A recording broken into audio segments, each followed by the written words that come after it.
Hello दोस्तों, आज हम भारतीय भूगोल इंडियन ज्योग्राफी पढ़ेंगे। इसमें हम भारत पृथ्वी पर कहाँ स्थित है इसके बारे में पढ़ेंगे। तो इसके लिए मैंने पहले परिभाषा लिखी हुई है कि भारत पृथ्वी पर कहाँ स्थित है। भारत पृथ्वी पर उत्तरी गोलार्ध में उत्तरी अक्षांश और पूर्वी देशांतर में स्थित है। उत्तरी गोलार्ध, उत्तरी अक्षांश और पूर्वी देशांतर जो है भूगोल के शब्द हैं। इन्हें भी हम अच्छे से बताएंगे आपको। उत्तरी गोलार्ध, दक्षिणी गोलार्ध क्या है, अक्षांश क्या है और देशांतर क्या है, इसके बारे में भी मैंने अच्छे से डायग्राम के रूप में आपको बताया हुआ है।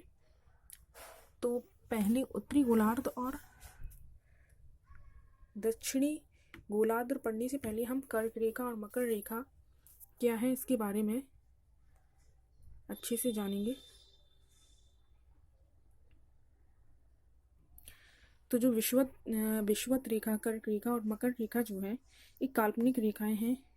पृथ्वी पर किसी भी देश की स्थिति का पता लगाने के लिए हमने इन काल्पनिक रेखाओं को अपनी सुविधा के अनुसार पृथ्वी पर अंकित किया हुआ है।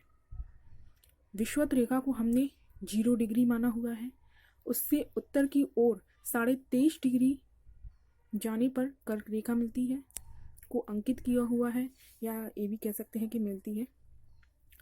और 0 डिग्री से दक्षिण की ओर जाने पर मकर रेखा मिलती है या उसे अंकित किया हुआ है। अब हम उत्तरी गोलार्ध, दक्षिणी गोलार्ध क्या है इसके बारे में आपको बताते हैं। उत्तरी गोलार्ध जो विषुवत रेखा है, जैसे मैंने बताया था 0 डिग्री पर, उससे जो ऊपर उत्तर की ओर आधा भाग है उसको उत्तरी गोलार्ध कहते हैं। जो दक्षिण की ओर भाग है उसको दक्षिणी गोलार्ध कहते हैं। इसी प्रकार अक्षांश क्या है? अक्षांश पृथ्वी पर वे रेखाएं हैं जो पृथ्वी पर आड़ी पड़ी हुई रेखाएं हैं। अक्षांश जो पृथ्वी पर उत्तरी और दक्षिणी ओर जाने पर एक सहज स्थिति को बताती हैं।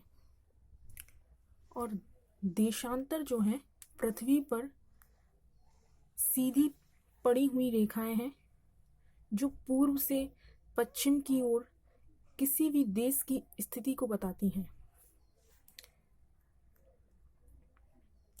इसके बाद ही मैंने एक और डायग्राम बनाया हुआ है जिसमें मैंने भारत को लोकेट किया हुआ है कि भारत किस प्रकार से पृथ्वी पर स्थित है।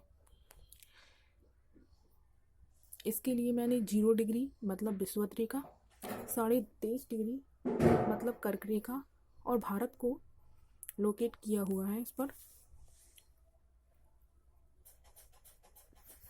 जैसे कि मैंने डेफिनेशन में बताया था कि भारत जो है उत्तरी गोलार्ध में उत्तरी अक्षांश और पूर्वी देशांतर में स्थित है। तो भारत जो है, अगर भारत जैसे इधर स्थित है, अगर भारत इधर स्थित होता तो ये पश्चिमी देशांतर हो जाता। पूर्वी देशांतर, पूर्व में स्थित है इसलिए पूर्वी देशांतर। अगर भारत नीचे इस गोलार्ध में स्थित होता या इधर, तो इसे दक्षिणी गोलार्ध कहते हैं। परंतु भारत उत्तर की ओर स्थित है इसलिए उत्तरी गोलार्ध और उत्तरी अक्षांश में स्थित है। इस प्रकार भारत पृथ्वी के उत्तरी गोलार्ध, उत्तरी अक्षांश और पूर्वी देशांतर में स्थित है। धन्यवाद।